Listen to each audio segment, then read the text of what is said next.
Assalamualaikum warahmatullahi wabarakatuh. Perkenalkan, nama saya Rizka Ramadhani dengan NIM akhir 25. Jadi di sini saya akan menyampaikan tentang kesan saya setelah menjalani kuliah bimbingan konseling selama 1 semester. Jadi di sini saya sangat merasa senang di mana saya mendapatkan banyak sekali wawasan, pertama bagaimana cara memahami individu. Dan saya merasa bahwa menjadi seorang pembimbing itu tidak hanya sekedar memberikan ilmu pengetahuan saja, namun menemani bagaimana individu itu dapat memahami dirinya sendiri, sehingga ia dapat mampu menyelesaikan masalah yang ada secara sendiri. Adapun banyak sekali manfaat yang saya dapatkan. Saya merasa sangat senang ketika mata kuliah bimbingan konseling tidak hanya sekedar memberikan teori saja, namun dihubungkan dengan segala hal aktivitas yang ada di dunia nyata. Dan segala hal materi tersebut itu sangat bermanfaat, tidak hanya untuk dunia pendidikan saja, namun untuk kehidupan sehari-hari. Sekian kesan-kesan yang telah saya sampaikan. Terima kasih. Assalamualaikum warahmatullahi wabarakatuh.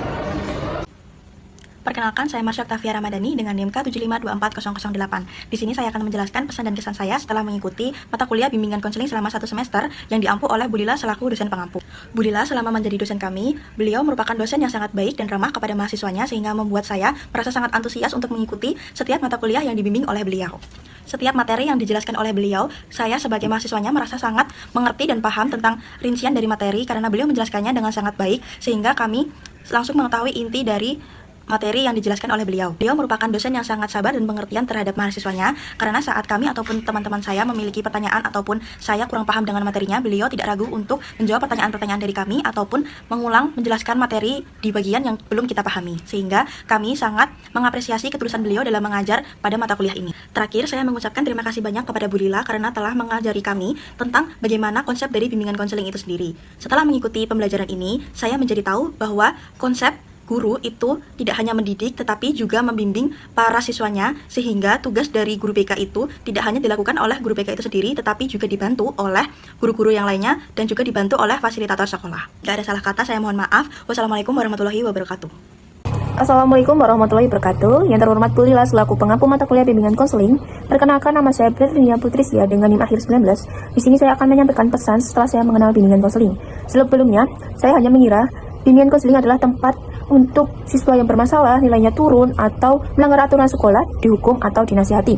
Namun, setelah saya mengenal bimbingan konseling, ternyata bimbingan konseling sendiri adalah tempat yang aman dan nyaman bagi saya sendiri untuk mengenali diri saya, mengenali emosi yang tidak bisa saya ungkapkan, dan menghadapi hal-hal yang selama ini saya pikul sendiri. Nah, di BK ini, saya juga belajar bahwa saya itu terbuka bukan hanya pada guru bimbingan konseling, tapi dengan diri saya sendiri dan orang terdekat saya. Di BK ini, saya juga belajar bahwa semua hal itu tidak dapat diungkapkan jujur pada diri sendiri daripada dipikul semua dengan sendiri.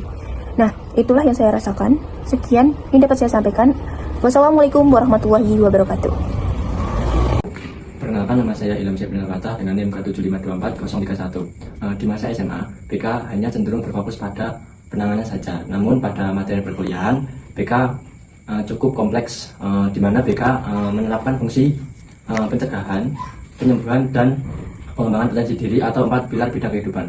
Dan hal yang paling berkesan menurut saya adalah pentingnya pengembangan potensi diri untuk mengembangkan 4 pilar bidang kehidupan, yaitu pribadi, sosial, belajar, dan karir. Sekian dari saya, terima kasih. Assalamualaikum warahmatullahi wabarakatuh. Perkenalkan, nama saya Farah Lindwarti Aulia dengan NIM K7524030 dari kelas A. Sebelumnya terima kasih atas kesempatan yang telah diberikan.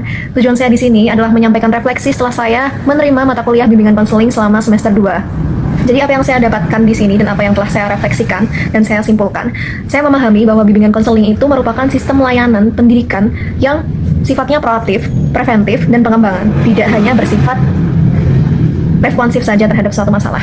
Nah, kemudian saya sebagai mahasiswa yang mungkin nantinya akan terjun ke dunia profesional, baik sebagai tenaga pendidik maupun tenaga profesional lainnya, saya menyadari beberapa hal di bawah ini. Yang pertama, bahwa peserta didik itu bukan hanya sebuah objek belajar saja, tetapi peserta didik itu merupakan pribadi yang utuh, yang sedang dalam masa tumbuh dan berkembang. Nah, disitulah mengapa peran pendidikan bimbingan konseling ini sangat penting, fokusnya pada pengambilan keputusan mengenai hidup yang arahnya kepada kebermaknaan yang baik. Nah, selanjutnya adalah saya memahami bahwa kolaborasi antara bimbingan konseling sekaligus para personel BK ini merupakan kunci utama dari keberhasilan seluruh program BK. Nah, di sini dari segi jendela BK komprehensif dapat dinilai bahwa tidak ada layanan konselor yang dapat bekerja sendiri. Jadi semua personel BK sekaligus sivitas akademika yang ada berkolaborasi sebagai jembatan bagi siswa untuk melaksanakan pendidikan secara baik dan aman. Selanjutnya, saya menyadari bahwa bimbingan konseling yang komprehensif itu menyentuh seluruh aspek kehidupan dari peserta didik.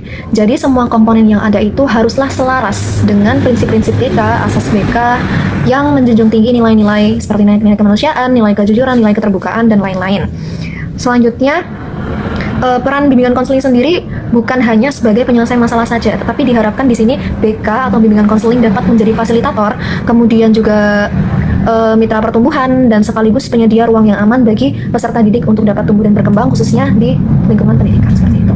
Nah, akhirnya saya dapat menyimpulkan bahwa bimbingan konseling ini merupakan jembatan bagi siswa apabila bimbingan konseling ini terlaksana secara komprehensif dengan keterlibatan seluruh personal BK yang ada, baik dari orang tua, guru BK sendiri, guru wali kelas, kepala sekolah, dan tenaga administratif serta sivitas akademika lainnya yang dapat mensupport seluruh program yang diadakan BK serta kolaborasi-kolaborasi lain yang bermakna bagi pertumbuhan peserta didik serta pengoptimalan bagi peserta didik serta apa yang mereka miliki.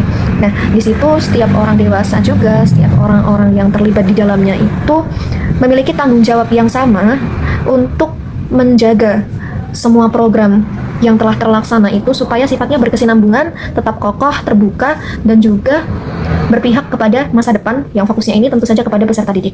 Seperti itu. Sekian yang dapat saya sampaikan. Apabila banyak kurangnya saya mohon maaf. Terima kasih. Assalamualaikum warahmatullahi wabarakatuh.